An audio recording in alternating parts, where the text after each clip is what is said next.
ভাই, মেয়ে হলেই ভালো হতো, বুঝলি। ম্যাটারনিটি লিভ কাটিয়ে উঠতে না উঠতে আবার ছুটি। তোমরা শুধু খেটে মরো। আমি তো ভাই 4-5টা বাচ্চা নিতাম, তারপর শুধু ছুটি আর ছুটি। তিয়াসা বুঝল ওকে উদ্দেশ্য করে কথাগুলো বলছে ওর কলিগরা। ধীর কণ্ঠে বলল, দাদা, 2 দিন ছুটির দরকার ছিল। বাচ্চাটা অসুস্থ হয়ে পড়েছে।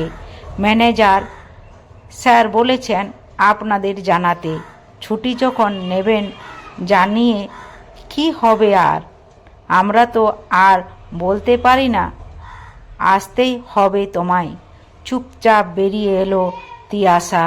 ও জানে ম্যাটারনিটি লিভ কাটিয়ে আসার পর সত্যই মাঝে মাঝে ছুটি নিতে হচ্ছে ওর।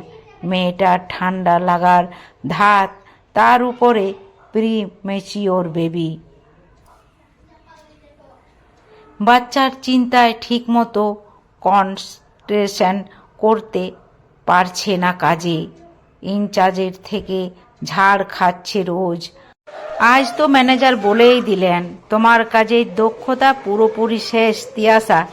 এইভাবে চলতে থাকলে এমন একটা ইম্পর্টেন্ট পদে তোমাকে রাখা সম্ভব হবে না আর। সিঁড়ি দিয়ে নামতে নামতে গাটা খুলিয়ে উঠল তিয়াসার। সিগারেটের পর নানান উপসর্গ দেখা দিচ্ছিল এখন। তার উপর সকাল থেকে এক নাগাড়ে কাজ করতে গিয়ে টিফিনটা পুরো শেষ করতে পারেনি। মাথা ঘুরছে দেখে একটা চেয়ারে বসলো তিয়াসা। দেখলো একটা কপল বসে আছে, একে অপরের সাথে খুনসুটিতে মত্ত ওরা। মেয়েটা বলছে, আমি তো রান্না তেমন ভালো পারি না, তোমার মা রাগ করবে না তো আবার? ছেলেটা বলল, ধুর পাগলি, আমরা দুজনে মিলে ম্যানেজ করে নেব।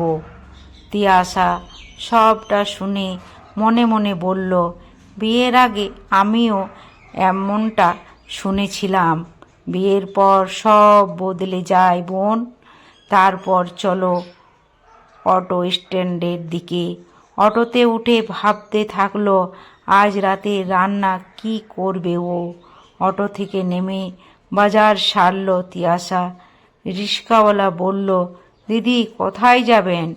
তিয়াসা যাব না বলে হেঁটে চলল বাড়ির দিকে। 2 হাতে 2টো ভারী ব্যাগ নিয়ে চলতে কষ্ট হচ্ছিল তিয়াসার, কিন্তু ওই 10 টাকা তো বাঁচবে। মেয়ে হবার পর সংসারে খরচ বেড়েছে, ওর ভবিষ্যতের জন্য সঞ্চয় করতেও হবে। তিয়াসার বর জয়ের মাইনের বেশিরভাগ টাকা চলে যায় ফ্ল্যাট আর বাইকের লোনের কিস্তি মেটাতে। পুরো সংসার চালানোর দায়িত্ব তিয়াসার। তিয়াসা ঘরে ঢুকে ব্যাগ রাখতে না রাখতে শাশুড়িমা বলে উঠল, তোমার মেয়ে তখন থেকে কেঁদেই চলেছে, নাও তুমি সামলাও। সারাটা দিন মা হয়ে তো আর কোনো ঝক্কি পোহাতে হয় না, আর আমার হয়েছে যত জ্বালা। বুড়ো বয়সে আর কয়দিন সামলাবো? কি মা গো তুমি, বাচ্চাকে ছেড়ে থাকো কি করে? আমি তো একদিনও হলে পারতাম না। আমি তো একটা লোক রাখতে চেয়েছিলাম তিন্নিকে দেখার জন্য, তুমিই তো রাখতে দিলে না। ওইসব ছাড়ো, মায়ের দরদ কখনো মাসি বোঝে না। এবার চাকরি ছেড়ে বাচ্চা মানুষ করো। তিন্নির 2 চোখ ভরে জল এলো। এই মানুষটাই এক সময় বলেছিল, তোমার বাচ্চা বড় করার দায়িত্ব আমার। আর আজ সব কিছু বদলে গেছে। রাতে তিন্নিকে কোলে নিয়ে রান্না করছিল তিয়াসা। জয়ের গলা শোনা গেল, কি গো এত দেরি হয় রান্না করতে? বললেই পারতে বাইরে থেকে খেয়ে আসতাম। তারপর রান্নায় নুন বেশি নিয়েও দেখলো স্বামী শাশুড়ি বেজায় বিরক্ত। তিয়াসা বলল, তিন্নি ডাক্তারের কাছে কাল সকালে অ্যাপয়েন্টমেন্ট আছে, তুমি কি সাথে যাবে? জয় বলল, একটা দিন সপ্তাহে অফ পায়, আর যেতে ইচ্ছা করে না। শাশুড়ি মা বলল, একটা দিন আমার ছেলেটা একটু ঘুমাবে নাকি? অশান্তি করে তিয়াশাকে বলল। তিন্নির পার প্যাম্পাস পরে পিছনে পুরো লাল হয়ে গেছে, দাগ হয়ে গেছে। শাশুড়ি মা উঠে দাঁড়িয়ে বলল, তার মানে কি বলতে চাইছো? আমি ঠিক সময়ে চেঞ্জ করিনি প্যাম্পাস? বাবু দেখো তোর বউ কি বলছে। হ্যাঁ, আমি তো তোদের চাকর। জয় বলল, তিয়াশা এখনই মায়ের কাছে ক্ষমা চাও। তিয়াশা বুঝতে পারল না ওর ভুলটা কি, তাও ক্ষমা চাইল। রাতে তিন্নি কেঁদে চলল ক্রমাগত। চোখের পাতা এক করতে পারল না তিয়াশা, অথচ ওকে হতবাক করে জয় বলল, প্লিজ বাইরে গিয়ে ওর কান্না থামাও, আমাকে একটু ঘুমোতে দাও। অফিসে অনেক রেস্ট গেছে আজ আমার উপর দিয়ে। তিয়াশা যে কেমন আছে কেউ খোঁজ রাখেনি, একজন ছাড়া, সেটা তিয়াশার মা। ফোনের উপর প্রান্ত থেকে যখন মা বলছিল, কিরে মা, শরীর কেমন আছে, খেয়েছিস সময় মতো? তিয়াশার মনে হয়েছিল তার কথা ভাবার জন্য অন্তত একজন পিছনে না ভাবে। তিয়াশার ধৈর্যর ভান ভেঙে যায় মাঝে মাঝে। মুখের উপর উত্তর দিলেই শুনতে হয় সম্পর্কটা টক্সিন হয়ে গেছে, মিউচুয়াল ডিভোর্স করে নি চলো।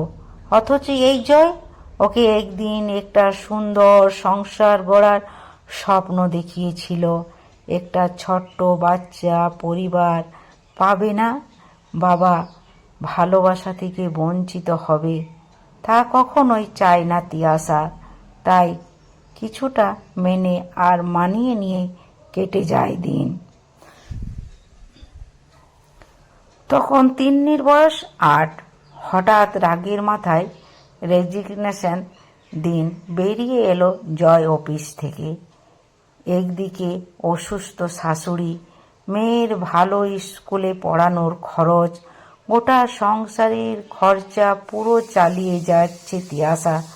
তখন কেউ অবশ্য বলেনি, ভাগ্যিস চাকরিটা ছাড়েনি। জয়ের নতুন চাকরিতে সেটেল হতে মার সাথে লেগে গিয়েছিল সেবার। তারপর তিন্নি যত বড় হতে লাগলো, মাকে বলতে লাগলো যে তার মা তাকে সময় দেয়নি ঠিক মতো ছোট থেকে। এসব শুনে তিয়াশার ভীষণ কষ্ট হয়, কিন্তু সন্তানের থেকে শত কষ্ট পেলেও যে মুখ ফেরানো যায় না।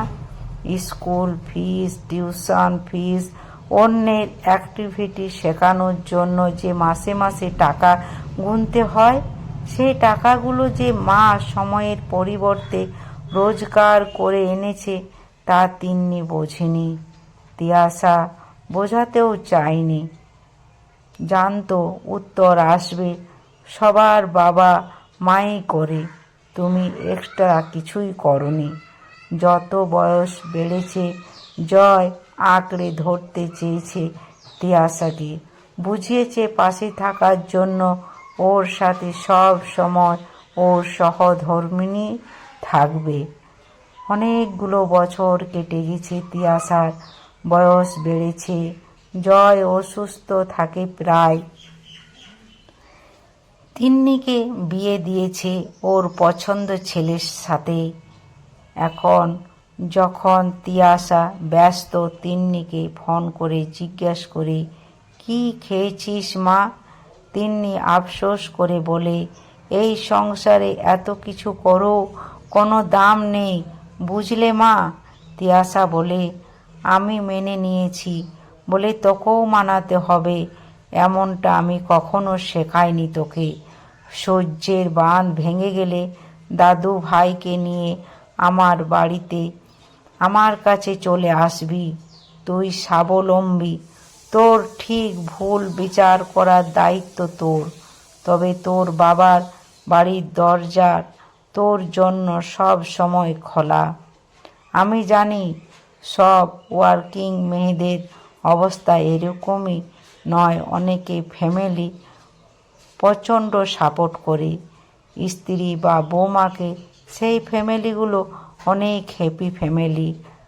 আর আজকের দিনে এত কিছু অনেকে মেনে নেয় না, মানিয়ে নেয়ও না, তবুও কিছু মেয়ে মানিয়ে নিয়ে রয়ে যায় একদিন সব ঠিক হয়ে যাবে এ আশায়। আর দেখতে দেখতে মেনে নিতে নিতে কেটে যায় গোটা জীবন।